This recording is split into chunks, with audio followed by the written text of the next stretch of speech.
ଜାନୁଆରୀ ମାସ 20 ତାରିଖ ମଙ୍ଗଳବାର ଅର୍ଥାତ୍ ଆଜିର ପାଣିପାଗ ଅପଡେଟ୍। ରାଜ୍ୟରେ ସାମାନ୍ୟ କମିଲା ଶୀତ।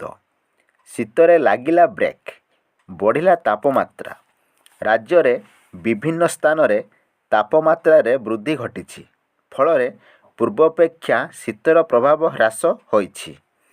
ଆଗାମୀ ଦିନରେ ତାପମାତ୍ରା ଆହୁରି ବଢ଼ିବାକୁ ଥିବାରୁ ଶୀତର ପ୍ରଭାବ କମିବା ସମ୍ଭାବନା ରହିଛି। ପାଣିପାଗ କେନ୍ଦ୍ରର ସୂଚନା ଅନୁଯାୟୀ ଆସନ୍ତା 4 ଦିନ ମଧ୍ୟରେ ତାପମାତ୍ରାରେ 4 ଡିଗ୍ରୀ ବୃଦ୍ଧି ପାଇବ। ଫଳରେ ଆଗକୁ ଥଣ୍ଡାର ପ୍ରଭାବ ହ୍ରାସ ହେବ। ଶୀତର ପ୍ରଭାବ କମିବାର ମୁଖ୍ୟ କାରଣ ଭାବେ ପଶ୍ଚିମା ଝଡ଼କୁ ବିବେଚନା କରାଯାଉଛି। ରାଜ୍ୟ ଉପରେ କ୍ରମାଗତ ଭାବେ 2ଟି ପଶ୍ଚିମା ଝଡ଼ର ପ୍ରଭାବ ପଡ଼ିବ। ଗତ 19 ତାରିଖରୁ ଆରମ୍ଭ ହୋଇଥିବା ଓ 21 ତାରିଖ ମଧ୍ୟରେ ଉତ୍ତର ପଶ୍ଚିମ ଭାରତକୁ ପଶ୍ଚିମା ଝଡ଼ ଅତିକ୍ରମ କରି ଓଡ଼ିଶା ଉପରେ ପ୍ରଭାବ ପକାଇବ। ପଶ୍ଚିମା ଝଡ଼ ଯୋଗୁଁ ରାଜ୍ୟକୁ ପ୍ରଚୁର ମାତ୍ରାରେ ଜଳୀୟ ବାଷ୍ପପୂର୍ଣ୍ଣ ବାୟୁ ପ୍ରବାହିତ ହେବ।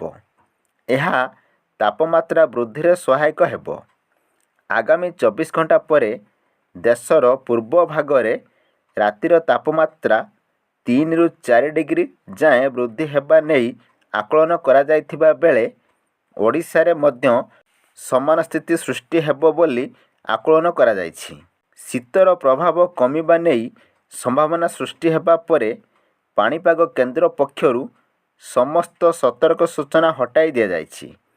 ତେବେ ରାଜ୍ୟରେ କିଛି ସ୍ଥାନରେ ସ୍ୱଳ୍ପରୁ ମଧ୍ୟମ ଧରଣର କୁହୁଡ଼ି ନେଇ କେନ୍ଦ୍ର ପୂର୍ବାନୁମାନ କରିଛି।